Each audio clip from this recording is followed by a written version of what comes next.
자, 오늘 말씀 봐요. 잠언 25장 말씀이에요. 이게 솔로몬의 잠언인데요. 솔로몬의 잠언을 이제 히스기야 때 편집해 놓은 건데 아주 귀한 말씀들만 다 모아놓은 것 아니겠습니까? 우리들도 격언이나 속담들도 잊어버린 게 있지만 100년이 지나고 200년이 지나고 1000년이 지나면서 다듬어지고 그리고 남아있는 것들이 있다고요. 뭐 예를 들어서 바늘도둑이 소도둑됩니다. 이런 거는요 아주 옛날이나 지금이나 여전히 남아있는 속담이더란 말이죠. 그리고 소 귀에 경을 깁니다. 뭐 이런 것들도 여전히 살아남아있는 속담이잖아요. 왜? 그건 시대와 상관없이 계속 뭐 하는 거예요? 진리의 말씀처럼 통하고 있다는 거거든요. 격언이 되고 있다는 거예요. 인생 겉모양이 다른 거지요. 소갈맹이 들어가 보면 1000년이나 지금이나 똑같아요. 10,000년 전이나 지금이나 자식들을 위해 속삭이는 건 똑같고요. 그러니까 바람 가지 많은 나무 바람 잘 날 없다. 뭐 이런 말들은 여전히 지금 그 얘기를 딱 들으면 벌써 마음에 뭐가 와요? 그렇지 하고 고개가 끄덕거리잖아. 조선 시대 때도 이 얘기 들었으면 고개가 끄덕끄덕거려졌을 거고, 일제 시대 때도 이 얘기 들었으면 고개가 끄덕끄덕거려졌을 거고, 지금도 이 얘기를 들으면 고개가 끄덕끄덕거려져요. 핸드폰을 보고 있는 시대든 아니든 상관이 없는 거예요. 여전히 고개가 끄덕끄덕거려지는 거예요. 또 그런 것도 있죠. 머리 검은 짐승 믿지 말라고요. 그죠? 여러분 그거요. 아마 조선 시대 때도 똑같은 얘기면 고개가 끄덕끄덕거려졌을 겁니다. 그것처럼 1000년이 지나도 2000년이 지나도 여전히 남아있는 격언들, 그게 다시 재편집된 게 오늘의 말씀이에요. 특별히 생활편입니다. 생활편이다 보니까요 이 얘기를 들으면 정말 그냥 고개가 끄덕끄덕, 특별히 설명이 필요 없는 거예요. 예를 들어서 뭐 오늘 말씀도 똑같은 말씀이지만 13절 말씀 한번 읽어봐요. 13절입니다. 같이 읽어봐요. 시작. 충성된 사자는 그를 보낸 이에게 마치 추수하는 날에 얼음 냉수 같아서 능히 그 주인의 마음을 시원하게 하느니라. 아멘. 여러분 생각해 보세요. 아주 떼약볕 한낮에요 땀을 뻘뻘 흘며 일하는 농부가 있단 말이에요. 근데 그 농부가 시원한 이 얼음이 동동 떠 있는 말이죠. 우리로 얘기하면 미숫가루물이 온 거예요. 예? 참으로 일 시키면 참 주잖아요. 참이 뭔 줄 알아요? 뭐 보고 봤어야 알지 참을. 이 식사와 식간 사이 먹는 게 참이잖아요. 근데 그 참에 말이죠. 옛날로 얘기하면 시원한 시원한 미숫가루물, 얼음이 둥둥 떠 있는 미숫가루물이 온 거요. 혹은 말이죠 농주라고 그래서 시원한 막걸리가 온 거란 말이에요. 그랬을 때 그걸 먹으면 얼마나 시원하겠어요. 먹어봤어야 알지. 그게 얼마나 시원하겠습니까? 그걸 말하는 거거든요. 그러니까 충성된 사자는 정말 모든 그 주인의 마음을 잘 헤아려서 그 일을 잘 감당한 사람은 주인에게 그 마음을 시원하게 해주는 사람이라는 거예요. 충성된 사자니까 사자, 주인을 대신하는 사람 아닙니까? 그러니까 어떤 일, 주인이 직접까지 못하지만 어떤 문제가 생긴 거예요. 그걸 해결해 주기 위해서 자기의 충성된 신하를 보낸 겁니다. 근데 그 신하가 일 처리를 너무 잘하는 거예요. 그러면 이 주인의 마음이 보낸 그 왕의 마음, 주인의 마음이 어떻겠습니까? 시원한 거죠. 아유, 저 신하는 말이야, 저 사자는 말이야, 쟤는 말이야 그냥 믿고 보내도 돼, 이런 거잖아요. 이런 사람이 성경에 등장을 해요. 누굽니까? 아브라함의 종 엘리에셀 같은 사람이에요. 그 먼 일을 말이죠, 그 먼 거리를 여러분 생각해 보세요. 엘리에셀이 나이가 몇 살이에요? 아브라함과 뭐 비교할 때 삐까뻔쩍한 사람이에요. 왜? 아브라함이 어디서 데려온 종입니까? 갈대우르 땅을 떠나서요, 그리고 나서 가나안 땅 들어올 때 거쳐왔던 다메섹이라는 곳에 데리고 왔던 종이란 말이에요. 이게요 꽤 오래된 얘기란 말이에요. 그리고 나서 아브라함이 자기의 아들 삼아서 재산까지 물려주려고 했던 사람이잖아요. 근데 노고를 끌고 가는 거예요. 거예요. 그 먼 거리를 가는 거예요. 그런데 어떻게 해요? 정확하게 아브라함이 원하는 대로 일을 처리하잖아요. 이 아브라함의 마음이 얼마나 시원했겠어요. 이런 사람이 성경에 많이 등장해. 모세 같은 사람 아닙니까? 그는 실패자고 패배자였고 노인의 모습이었지만, 근데 하나님이 이스라엘 백성 구원하라니까 가잖아요. 그리고 하나님이 하라는 대로 그대로 하잖아요. 아멘이십니까? 그러니 하나님의 마음이 얼마나 시원하겠느냐는 말이죠. 저는요, 우리 양구감리교회가요, 하나님 마음을 시원하게 해주는 교회가 되기를 주 이름으로 소망해요. 여러분들이 교회를 시원하게 해주는 믿음의 사명자가 되기를 주 이름으로 소망합니다. 하나님이 저 교회는 믿고 맡길 수 있어. 그럴 때 영혼을 붙여주시는 거예요. 아이고, 내 사랑하는 양을 내가 붙여줄 수 있어. 여러분, 주님이 아무한테나 양을 붙여주는 게 아닙니다. 내 양을 먹여라, 내 양을 치라, 아무한테나 얘기하는 게 아니에요. 생명 바쳐 충성을 다하는 그 제자들에게 당신의 양을 맡기는 거예요. 그 양을 위해서라면 목숨까지도 아깝지 않게 바칠 수 있는 제자들이니까 맡겨주는 거란 말이에요. 아멘이십니까? 그리고 실제로 그 제자들은요, 교회를 지키기 위해서, 양을 지켜내기 위해서 십자가에 거꾸로 못 박혀 죽기도 하고 창에 찔려 죽기도 하고요, 불에 태워 죽기도 하고요. 아멘이시죠? 정말 양을 돌보려고 자기 생명을 내는 사람들이에요. 여러분, 이 시대도 마찬가지입니다. 뭐 교회가 되니 안 되니, 전도가 되니 안 되니, 여러분 그렇지 않아요. 주님의 마음을 시원하게 하는 교회는요, 영혼을 맡겨주시는 겁니다. 따라해 보십시다. 아무한테나 영혼 안 맡깁니다.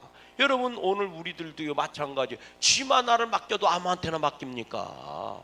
믿을 만한 사람한테 맡기는 거지. 그것처럼 주인의 마음을 시원하게 해야 돼요. 복도 똑같습니다, 여러분. 복이라는 것도요 사명인 거예요. 나만 행복하고 나만 즐겁게 하려고 하나님이 하늘의 복을 주시는 게 아닙니다. 그 복을 가지고 사명을 감당하라고 주시는 거예요. 그러면 주님이 돈을 맡겼을 때, 나에게 돈을 맡겼을 때 그 돈을 주인의 마음, 하나님의 마음을 시원하게 하기 위해 사용한다면 하나님은 더 많은 것을 맡기시는 겁니다. 그게 성경에 나오나요? 나오지요. 5달란트 받은 자가 5달란트 더 남겼어요. 2달란트 맡긴 자가 2달란트만 받아서 나왔어요. 주인이 뭐라고 얘기해요? 내가 더 많은 것을 내게 맡기리니. 그러나요, 1달란트 맡았는데 그거 그냥 각 들고 온 사람 뭐라고 얘기해요? 쟤 내쫓아. 그리고 1달란트를요 누구한테 주래요? 5달란트 받은 자에게 주라고 그러잖아요. 아멘이시죠? 여러분, 그게 있는 자는 받아서 더 많아지고 없는 자는 있는 것까지 빼앗긴다는 말씀이에요. 그건 사명과 관련된 말씀인 겁니다. 자꾸 잃어버려 영혼을. 그러면 주님은 더 안 맡겨요. 여러분, 주님이 나한테 건강을 주셨어. 그건 복된 일이죠. 여러분들이 건강해지기를 주의 이름으로 소망합니다. 근데 건강도 하나님이 모아쓴 거예요. 주신 거잖아. 그럼 그걸 가지고 내가 사용하고 그걸 가지고 사명을 감당해야 되는데 그 건강으로 하나님의 마음을 시원하게 하지 않는 거예요. 그럼 가져가시는 거예요. 그냥 가져가신다고. 오늘 주님이 우리에게 맡겨놓으신 것들, 돈도 내 것이고 건강도 내 것이고, 내가 얼마나 건강하려고 기를 쓰고 애를 써갖고 건강해지고, 맞아요. 그러나 농부가에 쓴다고 풍년이 오는 건 아니라니까. 제가 그러잖아요. 내가 돈 벌려고 얼마나 맞아요. 그것도 맞는데 하나님이 주시지 않으면 돈도 못 버는 거예요. 내가 가지고 있는 돈 한 방에 날려버릴 수 있습니다. 하나님이. 그걸 명심하셔야 돼요. 내가 지금 누리고 있는 거 하나님이 한 방에 날려버릴 수 있습니다. 코웃음 한 번이면 다 날아가는 거예요. 그대가 아무리 애쓰고 노력했어도 세상은 공든탑이 무너집니다. 그렇게 기를 쓰고 애를 쓰고 키워낸 자식, 공이 얼마나 많이 들어간 거예요. 그대 인생에 있어서 가장 많이 공들인 게 자식 아닙니까? 한 번에 날아가더라니까요. 그래서 여러분, 주님이 우리에게 맡겨놓으신 거, 주님의 마음을 시원하게 사용해야 돼. 우리들이 충성된 사자가 되어야 한다고요. 지금 내가 누리고 있는 게 대단하고 내가 대단하게 노력해서 얻은 것 같지요? 맞습니다. 근데 농부가 노력한다고 풍년이 오는 건 아닙니다. 세상은 공든탑도 무너집니다. 제가 보니까 그렇더라고요. 시몬, 너는 아느냐? 사람이 배신 때리는 소리를. 배신 때리더라니까요. 그래서 의지할 게 하나님밖에 없습니다. 하나님이 나에게 주신 모든 것들은 사명으로 맡겨놓으신 거예요. 그게 주님이 기뻐하시는 것에 마음을 시원하게 해드리는 데 사용돼야 돼요. 하나님의 원리는 분명합니다. 있는 자는 받아서 더 넉넉해지고 없는 자는 있는 것까지 빼앗기리라. 은혜도요, 받는 사람이 더 받는 겁니다. 받는 사람이 더 받아요. 은혜 떨어져서 시험 든 사람은 더 큰 시험이 찾아오더라고요. 그러니까 여러분 사모하세요. 그리고 주님의 마음을 시원하게 해주는, 정말 한여름에 그 땀을 뻘뻘 흘리며 수고하는 자에게 시원한 냉수사발 같은 우리 교회가요, 저는요, 양구감리 교회가 하나님의 마음을 시원하게 해주는 교회가 됐으면 좋겠어요. 이 시대에 교회가 교회다운 모습을 가졌으면 좋겠어요. 아멘이십니까? 그래서 못돼 처먹은 교회 따라가지 말고 정말 잘하는 교회를 따라갔으면 좋겠어요. 아멘. 그런 교회는 하나님이 복을 주세요. 설령 내가 조금 부족하고 연약하게 살아도요, 그런 교회 다니는 사람은 행복한 사람이 됩니다. 안에 기쁨이 있고 감사가 있는 사람이 되고 험한 세상 이길 수 있는 사람들이 돼요. 그런 믿음의 성도들이 되기를 주의 이름으로 소망해요. 우리 14절 말씀도 읽어볼게요. 시작. 선물한다고 거짓 자랑하는 자는 비없는 구름과 바람 같으니라. 아멘. 이게 무슨 얘기냐면 공수표 남발하는 사람 믿지 말라는 얘기예요. 선물한다고 자랑만 했지 실제로 선물을 안 주는 거예요. 이 사기꾼 같은 사람, 그 사람이 나쁜 사람이라 그런 게 아니라 공수표예요. 공수표. 말만 하면 뻥을 치는 거지요. 세상 모든 걸 다 갖다 줄 것처럼 뻥을 치는 거예요. 근데 실제로는 뭐예요? 선물이 없는 거예요. 말만, 혹은 말이죠, 요만큼 주고요 부풀려서 이만큼 준 것처럼 얘기하는 거예요. 내가 말이야 지한테 어떻게 했는데 말이야, 그래도 나는 말이야 마음에 신경을 써서 사탕 하나밖에 없어도 내가 지를 위해서 사탕을 줬는데 말이야 나한테 그럴 수 있어? 그런데 그거 아세요? 따라하십시다. 상대방이 받은 건 사탕 한 개밖에 없슈. 우리들은 대부분 그래요. 내가 받은 건 생각하지 않고요, 내가 준 것만 얘기해. 내가 그래도 말이야 얼마나 힘들고 어려운데, 지가 아플 때 그래도 내가 그래도 너무나 마음이 쓰여서, 내가 알잖아 내가 가진 건 없지만 그래도요 마음이 얼마나 수가 애달파서 전화해갖고 잘 있지 막 이렇게 얘기했는데, 지가 나한테 그렇게 얘기할 수 있어? 그 사람이 받은 건 전화 한 통짝밖에 없어요. 여러분, 이 공수표 남발하는 사람들 참 많아요. 요만큼 실주는 줘놓고 이따만큼 부풀려서 얘기하고 말이죠. 예, 마음은 그런 거 알아요. 그러나 실제로 나온 건 요것밖에 없다고요. 이건 단순히 사기꾼을 말하는 게 아닙니다. 사기꾼들을 말하는 게 아니에요. 우리가 실제로 그렇게 하고 있다는 거예요. 마음은요 막 태산만큼 큰 마음이 있으면 뭐예요? 나온 거는 기껏 해봐야 쫄쫄쫄 똑똑똑 돌리는 물 한 방울밖에 안 나온 걸. 그래놓고 나서 나는 너를 사랑한다고 이만큼 사랑하고 있다고 백날 얘기하면 뭔 소용이 있어요? 그게 공수표라는 거예요. 근데 우리는 왜 내 마음은 이만큼이었으니까 이걸 얘기한다고요. 실제로 내가 준 거는 뭐예요? 사탕 한 개밖에 없으면서. 왜 아멘을 안 해요? 자기들 얘기를 하고. 이걸 말하는 거예요. 그런 사람들은 비 없는 구름과 같다는 거예요.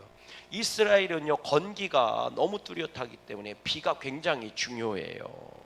우리로 얘기하면 가뭄날에 너무너무 가문 거예요. 근데 먹장구름이 뜬 거예요. 그럼 다 비 올 거라고 기대할 거잖아요. 근데 비가 안 오고 그냥 지나가 버린 거예요. 뭔가 대단할 것처럼 막 기대를 했는데 실제로 나온 거는 뭐라고 얘기? 지 오줌만큼 나온 거예요. 우리식으로 얘기하면. 그래서 그걸 표현을 뭐라고 얘기해? 아이고 뭐 대단한 것처럼 거야. 뭐 아이고 쥐가 찔끔 오줌 싸고 간 것밖에 안 되네. 뭐 이런 얘기를 한 말이에요. 이걸 믿지 말라는 거예요. 여러분 사람 믿지 마세요. 사람들 다 공수표입니다. 나는 요만큼 해놓고 부풀려서 얘기하기 좋아하고요. 설령 부풀려 그 마음은 진짜일지 몰라도요. 실제로 표현한 거는 요만큼밖에 안 돼요.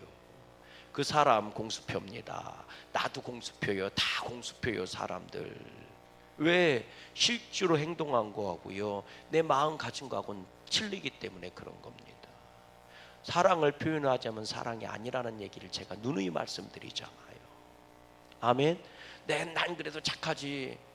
텔레비전에서 유니세프니 뭐 월드비전이니 뭐 기아대책이니 그런 거 보면요, 마음이 아파요. 그리고 스스로 생각한다니까 나는 그래도 착해, 선한 마음을 가지고 있어. 그건 착한 게 아니요. 그거는 감옥에서 살인자들도 똑같이 눈물을 흘려요. 그거 보면 ARS 전화라도 돌리는 사람이 착한 사람이라고요. 돌리라는 얘기가 아니에요. 사람들이 그렇게 착각하고 산다는 얘기를 하고 있는 거예요. 그 사람이 안 좋은 일을 당했어. 그럼 마음이 아파. 그럼 난 착한 줄 알아요. 그러면 그 사람을 위로해 주거나 옆에 같이 있어줘야지. 오히려 딴 데 가서 그 사람 흉보고 돌아다니잖아요. 들었어? 그 사람 말에 쫄딱 망했대 이러면서 말이죠. 그게 사람이에요. 그러니 여러분 사람 믿지 말고 공수표 날리지 말고 비 한 방울에 떠들어드릴 수 있는 구름들이 되십시오. 아멘. 세상이 교회를 볼 때 그렇게 본다는 거예요. 말은 잘하는데 사랑이니 뭐니 용서니 그렇게 뜨르르 하는데 실제로는 지 오줌만큼도 안 나오는 거죠. 그러니까 멸시를 당하고 무시를 당하는 거예요. 정말 교회는 사랑해야 되고 용서해야 됩니다. 넉넉히 받아주고 넉넉히 베풀어 줘야 돼요. 내가 없어도 그래야 됩니다. 여러분 인심은 곳간에서 나는 거고 인심은 주머니에서 나는 건 맞지만 그렇다고 지금 풍요하고 시대에 사는 지금 예전만큼 인심이 더 많은 것은 아닙니다. 곳간이 비었을 때 주머니 비었을 때가 인심이 더 좋았던 것 같아요. 지금이 얼마나 풍요로운 시대입니까? 그래도 이 인심은 더 각박해진 것 같아요. 옛날이 훨씬 더 인심이 많았어요. 그러고 보면 곳간에서 인심 난다는 얘기는 곳간이 넘치기 때문에 인심 난다는 얘기가 아니라 내 것을 아낌없이 나눠줄 때 인심이 있다는 얘기인 것 같아요. 마음만 쓰는 건 인심이 아니라 내 곳간을 털어서라도 내주는 게 인심이라는 얘기인 거예요. 풍성한 곳간에서 인심이 나오는 게 아니라 인심을 가지고 있는 자가 곳간을 헐 수 있는 겁니다. 인심은 여러분 정말 내가 많이 있다고 나오는 것 같지는 않아요. 저는요 우리 양구감리교회 속이 꽉 찬 교회였으면 좋겠어요. 저와 여러분들이 그 안에 믿음이 꽉 찬 성도였으면 좋겠습니다. 인색한 삶을 살지 않았으면 좋겠어요. 있다고 풍성한 거 아닙니다. 없다고 인색한 거 아니에요. 없어도 콩 반쪽은 나눌 수 있는 게 그게 인색하지 않은 사람이에요. 저는 저와 여러분들이 인색하지 않았으면 좋겠어요. 아멘이십니까? 정말 인색하지 않았으면 좋겠어요. 하나님께도 인색하지 않고 여러분 나와 함께하는 자들에게도 인색하지 않고. 아멘이시죠? 사탕 그 한계가 뭐라고. 내가 미운 놈한테는 사탕도 안 줘. 사탕 그거 집에 가면 썩어 나가는 게 사탕인데도 미운 놈이라고 사탕 하나를 안 줘요. 그래서 주구주구 쏙 빼놓고 줘. 그거 넉넉하지 않고 인색한 사람이요. 그거 인색한 사람. 진짜로 그렇다니까. 집에 사탕이 썩어 나가는데도 사탕 주고 얘는 밉다고 안 주고 딴 사람 준다니까. 그래서 원수를 더 키워내요. 참 안타까워요. 그런 사람은요 인생이 인색해요. 물질이 없어서 인색한 게 아니라 인생이 인색합니다. 여러분 우리 인색한 사람 안 됐으면 좋겠어요. 또 보세요. 15절 말씀입니다. 시작. 오래 참으면 관원도 설득할 수 있나니 부드러운 뼈를 깎느니라. 아멘. 뭐 한다고요? 오래 참으면 관원도 설득할 수 있다. 관원이 완고하고 고집센 사람인데 오래 참으면 그 마음도 녹일 수 있다는 거예요. 부드러운 혀는 뼈를 꺾느니라. 결국 부드러운 게 강한 것을 이긴다는 거예요. 아멘이십니까?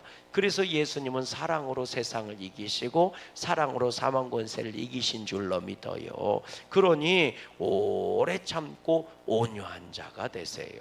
오늘 말씀에 16절 말씀 보세요. 시작. 너는 뭐를 보거든 꿀을 보거든 조카리만큼 먹으라. 과식함으로 토할까 두려우니라. 이게 무슨 얘기냐면 꿀이 얼마나 맛있어요. 근데 꿀을 발견했어요. 그럼 많이 먹는데 이 얘기가 뭐냐면 과식함으로 토하게 된다. 이게 뭐냐면 적당히 먹어라. 네가 아무리 입에 맛있어도 적당히 먹어야지. 이게 이 얘기예요. 다른 말로 얘기하면 네가 아무리 좋아해도 네 마음에 썩 들고 아무리 좋아도 절제할 줄 알아라. 이게 이 얘기예요. 네가 좋다고 네가 갖고 싶다고 하고 싶다고 다 하면 네 인생 토하는 인생이 된다는 거예요. 그렇지 않겠습니까? 아무리 좋아도 절제하면서 먹어야지. 술을 먹어도 처먹지는 말아야지. 무슨 얘기인 줄 아세요? 술 먹을 수 있어요 가지고. 그런데 술 취하도록 먹지 말라고. 취하도록 먹는 거는 처먹는 거라고. 맞지요? 예. 생각해 보세요. 아무리 맛있고 좋아해도 그렇지 적당히 먹어야지. 적당히 먹어야지. 이게 이 얘기. 꿀이 아무리 맛있어도 먹어 괜찮아 먹어. 그런데 토할 정도로 먹지는 말어. 그건 먹는 게 아니라 처먹는 거요. 이 얘기하는 거예요. 그렇잖아요. 적당히 할 줄 알아야지. 적당히 할 줄 알아야지. 아무리 좋아해도 돈이 아무리 좋아도 그렇지 적당히 벌고 적당히 쓸 줄을 알아야지. 그냥 아멘. 아멘이시죠? 그럼 노인정에 가서 미나또 칠 수 있어. 10원짜리 50원짜리 미나또 적당히 해야지. 적당히 해야지. 그거 갖고 열받는다고 과자에다가 농약 타고 갖다 주면 되느냔 말이오. 이런 얘기라고요. 토하게 되느니라. 자식 새끼가 아무리 이뻐서 물고 빨 수 있어요. 근데 적당히 해야지. 가르칠 건 가르쳐야지. 아무리 이뻐도. 네 눈에나 이쁘지 저 사람 눈에도 이쁘냐고. 저 사람 눈에도 미운 짓 하게 하진 말아야지. 강아지가 아무리 이뻐도 너한테나 이쁘지 저 사람한테도 이뻐 보이게 해줘야지. 맞지요? 내가 정말 사랑하는 거라면 다른 사람에게도 사랑받을 수 있게 해줘야죠. 아멘. 그런데 나만 사랑하면 되는 거예요. 나만 처먹으면 되는 거예요. 그건 먹는 게 아니라 처먹는 거예요. 꿀이 아무리 맛있어도 먹어. 꿀도 먹으라고 있는 거니까. 근데 토할 정도로 먹지는 말아야 되지 않겠니? 그 다음 구절도 보세요. 17절입니다. 시작. 너는 이웃 집에 자주 다니지 말라. 그가 너를 싫어하며 미워할까 두리. 이거 똑같은 얘기예요. 아무리 이웃 사촌이 좋아도 그렇지 적당히 가. 절제할 줄 알아야지. 아무리 그 집에 꿀단지가 있어도 그렇지. 깨달아지시죠? 이 얘기예요. 그러니까 여러분 온유한 자가 되고, 여러분 좋은 말을 하고, 여러분 부드러운 말을 하고, 여러분 오래 참고, 이게 어디로부터 와요? 절제하는 마음부터 오는 거예요. 오늘 우리들에게 이 믿음이 있기를 주의 이름으로 소망합니다. 아멘. 그러니 오늘 초대되어 온 분이 원수 같은 사람이 있어 도끼는 뜨지 말고 그냥 웃으면서 이라고 끝내세요. 원수라도. 여러분 절제할 줄 알아야지요. 어떻게 내가 좋아하는 건 다 하고 살고 내가 싫어하는 건 하나도 안 하고 살 수 있습니까? 믿음 생활하다 보면, 사명을 감당하다 보면 좋아하는 것도 그만둬야 될 때가 있고 싫은 것도 해야 할 때가 있고. 그래서 바울이 얘기했잖아요. 모든 것이 가하나 유익한 것은 아니다. 아멘. 그러니까 모든 것이 가나 너희는 주익을 주는 것을 해라. 너희에게 복이 되고 하나님의 마음에 시원한 얼음물과 같은 시원한 자가 될 수 있는 그런 믿음 생활해라. 이렇게 말씀하고 있어요. 이 한 날도 예배 성공하는 승리자들 되시기를 주의 이름으로 소망합니다.